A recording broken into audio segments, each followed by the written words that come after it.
ህይወታችሁን ለአንዴና ለመጨረሻ ጊዜ መለወጥ የምትፈልጉ ከሆነ የምርም አሁን ያላችሁበት ቦታ መቀየር እንዳለበት የምታምኑ ከሆነ ይሄ ህይወት በቃኝ ከዚህ ሌላ የተሻለ ነገር ይገባኛል የምትሉ ከሆነ እኔ አሁንም ምነግራችሁ ነገር ልታደምጡኝ ይገባል። ቲቪያችሁን አጥፉ፣ ስልካችሁ ላይ ቁጭ ብላችሁ ስክሮል አታርጉ። የሚጠቅማችሁን ነገር ብቻ ነው ምነግራችሁ። እኔ የምነግራችሁ ነገር ከቁም ነገር ቆጥራችሁ ካደረጋችሁ ህይወታችሁ ባንዴ ይለወጣል። ይሄ ቃሌ ነው። አሁን ሁሉም ነገር መጀመሪያ ያለበት ኢንቴንሽን ከሚል ቃል ነው። ኢንቴንሽን ማለት ለኔ አንድን የምትፈልጉትን ነገር በግልጽ ማወቅ ማለት ነው። አሁን ይህንን ስላችሁ በጣም ቀላል ይመስላል። ነገር ግን የምትፈልጉትን ነገር ግልጽ ሆናችሁ ለማወቅ ስትሞክሩ አናሊቲካል ማይንዳችሁ ወይንም የሚያመዛዝነው ነገሮችን የሚመለከተው አይምሯችሁ እስከዛሬ ድረስ ስለተጨነቃችሁ በጭንቀት ሆርሞኖች ተጽዕኖ ስር ስላለ የምትፈልጉትን ነገር ግልጽ አርጋችሁ ባወቃችሁ ጊዜ አይምሯችሁ ማመዛዘን ይጀምራል። ይህንን ነገር የምፈልገው በዚህ መንገድ ከሆነልኝ ብቻ ነው። ይህንን አግኝቼ ከሌ ከተቀየመችኝ ግን ደስ አይለኝም። ይህንንም ደግሞ የምፈልገው በዚህ መንገድ ነው። እንዲህ ያለ አይምሯችሁ ብዙ መንገዶችን ለመመልከት ይሞክራል። ይህ ማለት ኢንቴንሽን ማለት አይደለም። ይህ ግራ መጋባት በተጨማሪም ሁሉንም ነገር እኔ ልቆጣጠር ማለት ነው። ያ ደግሞ በክሪኤሽን ውስጥ ወይንም በፈጠራ ውስጥ አይሰራም።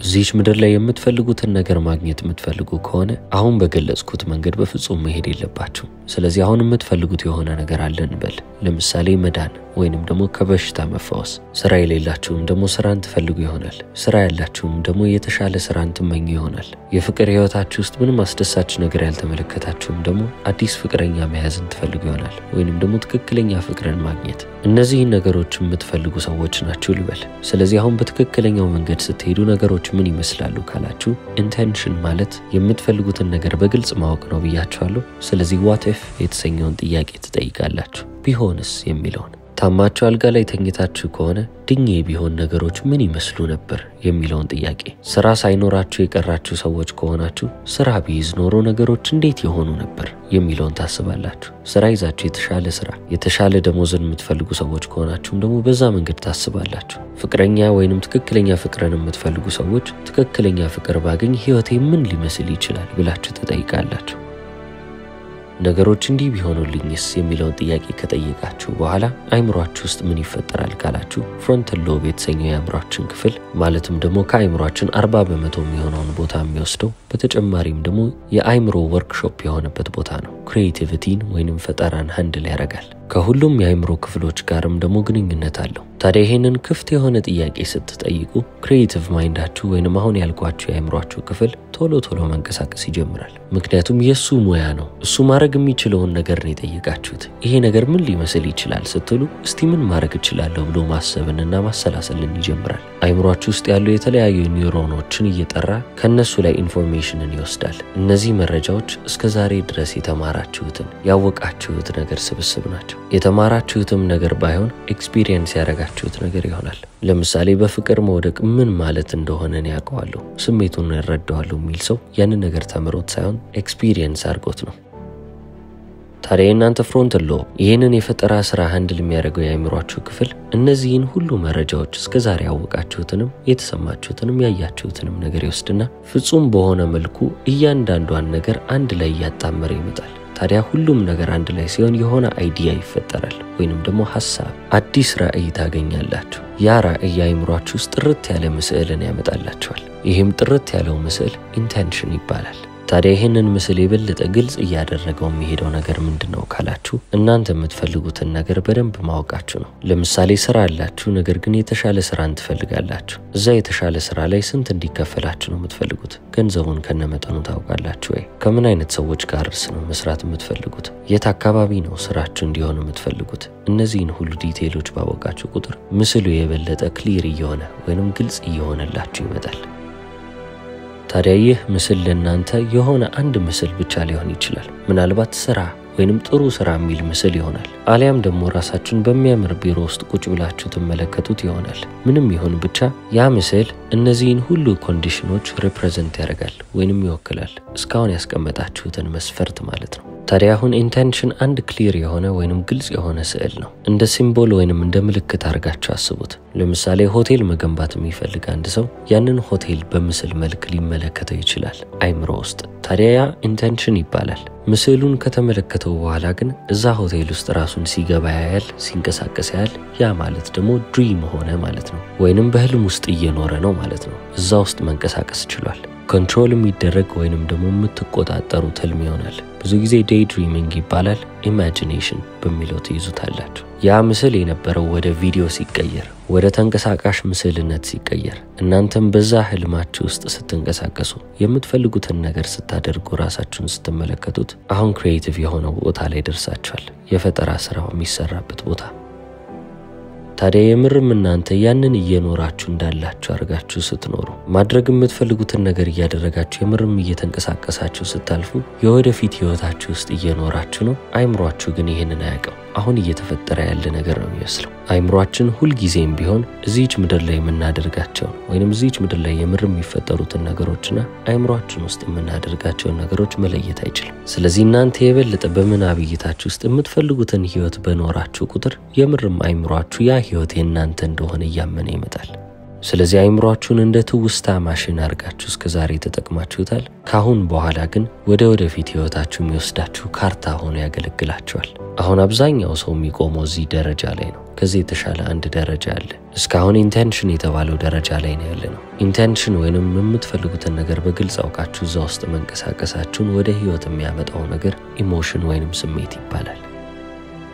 ዶክተር ጆ ዲስፔንዛ ለምን ስሜት ለምንድን ነው የሚያስፈልገው ካላችሁ፣ ሰውነታችሁም የእናንተ አንኮንሽስ ማይንድ ነው። ልክ አይምሯችሁ እናንተ አይምሯችሁ ውስጥ የምትፈጥሩትን ነገርና እዚህ ምድር ላይ የሚፈጠረውን ነገር እንደማይለይ ሁሉ ሰውነታችሁም እዚች ምድር ላይ ካጋጠማችሁ ነገር ያገኛችሁትን ስሜትና አይምሯችሁ ውስጥ በሐሳብ የተነሳ ያገኛችሁትን ስሜት ሊለይ አይችልም። ስለዚህ እናንተ በምናብ እይታችሁ የምትፈልጉትን ህይወት ስትኖሩ እዛ ህይወት ላይ ኢሞሽን ወይንም ደግሞ ስሜትን እየፈጠራችሁ ስትመጡ ሰውነታችሁ አሁን ላይ ሆኖ የወደፊት ህይወታችሁንም እየኖረ ነው። ይህ ማለት ኤፒጄኔቲክሊ ሴሎቻችሁ ወይንም በአጠቃላይ ሰውነታችሁ ለዛ ጊዜ እየተዘጋጀ ነው የሚመጣው። እንግዲህ ዋናው ስራ የሚመጣው እዚህ ጋር ነው። ይህ ማለት ምን ማለት ነው ካላችሁ፣ ቅድም ባነሳናቸው ምሳሌዎች ታማችሁ አልጋ ላይ ተኝታችሁ እንደ ዳነ ሰው በአይምሯችሁ የምታልሙ ከሆነ የምርም እንደ ዳነ ሰው ለማሰብ ግዴታ መዳን የለባችሁም። አሁን ላይ ባትድኑም እንደ ዳነ ሰው መሆን አለባችሁ። ስራ ባታገኙም ስራ እንዳለው ሰውና ስራ እየሰራ እንደሆነ ሰው ልታስቡ ይገባል።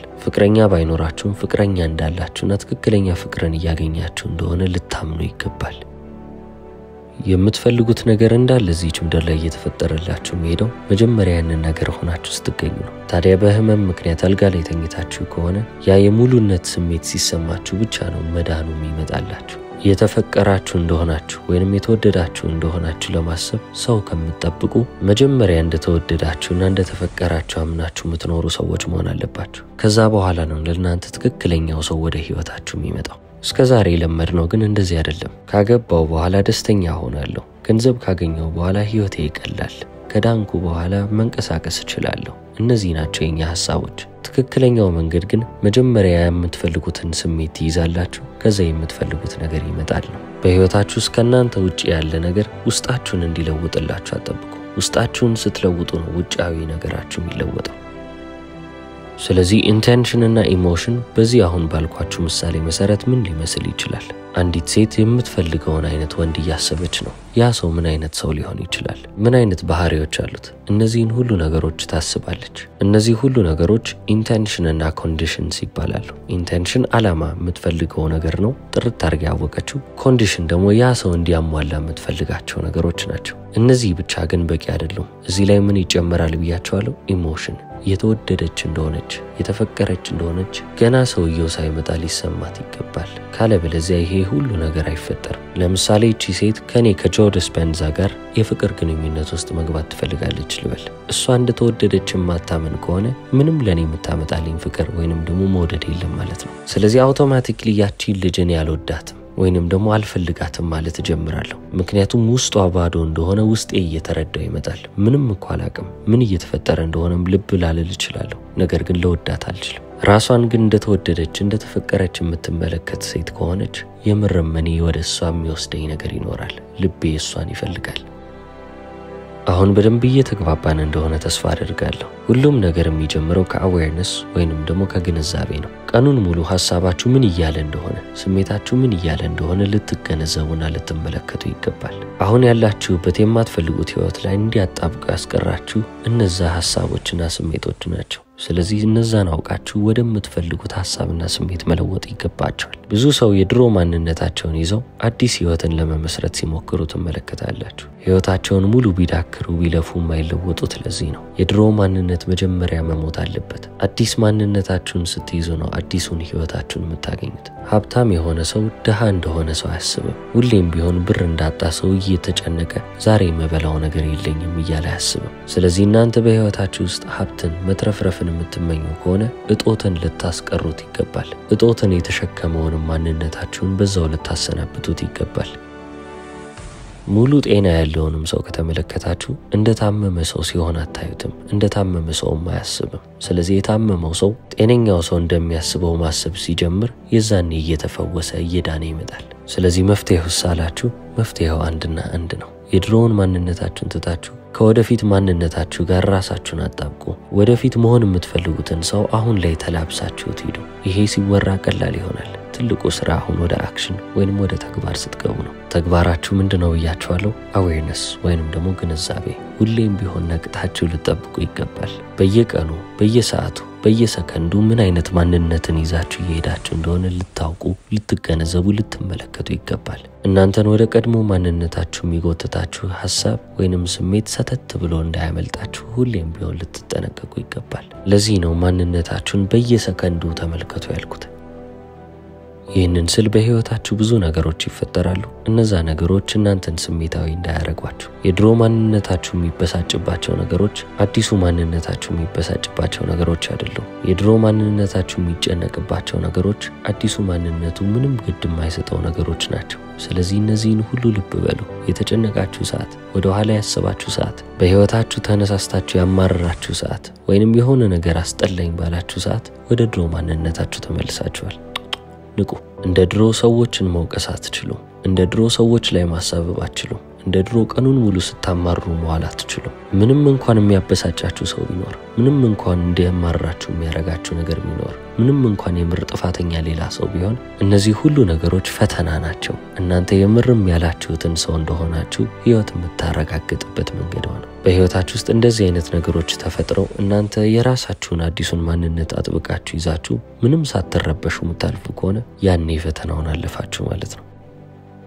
በዚህ በአዲስ ማንነታችሁ ውስጥ በአዲስ ስቴት ውስጥ የበለጠ እየቆያችሁ በሄዳችሁ ቁጥር የዛኔ ቦዲያችሁ ወይንም ደግሞ ሰውነታችሁ ካቻፕ ያደርጋል። ያላችሁበት ቦታ ጋር እሱም ይደርሳል። ሁሌም ቢሆን አስታውሱ፣ አይምሯችሁና ሰውነታችሁ የድሮ ህይወታችሁ ውስጥ እየኖሩ ነው። ስለዚህ እናንተ አዲሱን ማንነታችሁን ከያዛችሁ በኋላ የምርም እዛ ማንነት ላይ ለተወሰነ ጊዜ መቆየት መቻል አለባችሁ። ይህንን ስላችሁ ግግም ማለት ካለባችሁ ግግም መብላችሁ እዛ ማንነታችሁ ላይ ቆዩ። የዛኔ ሰውነታችሁና አይምሯችሁ አሁን እናንተ የቆማችሁበት ቦታ ላይ መድረስ ይጀምራሉ። የዛኔ ነው እንግዲህ የምትፈልጉት ነገር በዚህች ምድር ላይ መልክ እየያዘ ስርዓት እየያዘ የሚመጣው። ይቺን ውጤት ግን የምትፈልጉ ከሆነ ድግግሞሽ ያስፈልጋል። አዲሱን ማንነታችሁን የምርም ልትቀበሉት፣ የእናንተ አዲስ ህይወት እንደሆነ ልታስቡና ከልባችሁም ልታምኑት ይገባል። የዛኔ ምድር ለእናንተ ትታዘዝላችኋለች። የምትፈልጉት ነገር እንዳለ እየሆነላችሁ ነው የሚሄደው። እየቀለድኩ አይደለም።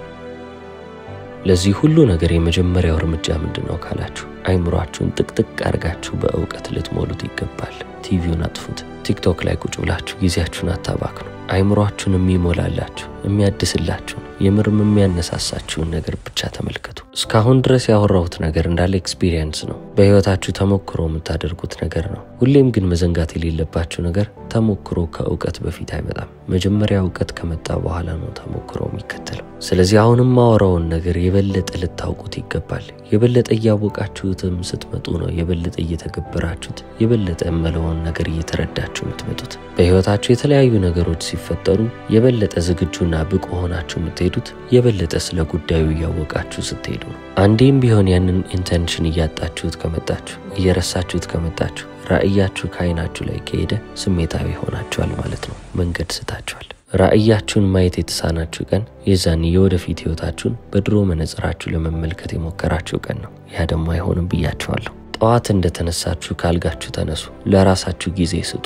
አይምሯችሁን አድሱ። እየተሰራችሁ እንዳላችሁ እንቁ እንደሆናችሁ አስቡ።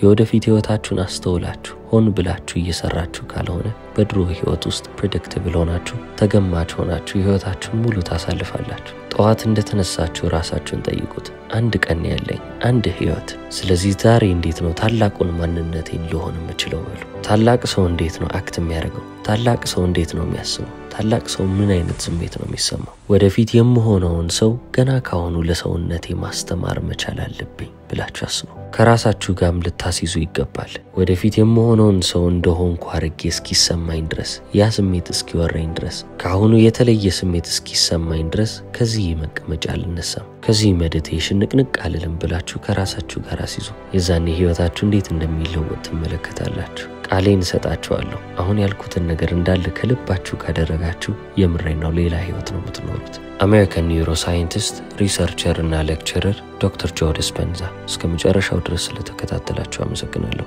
ቻው።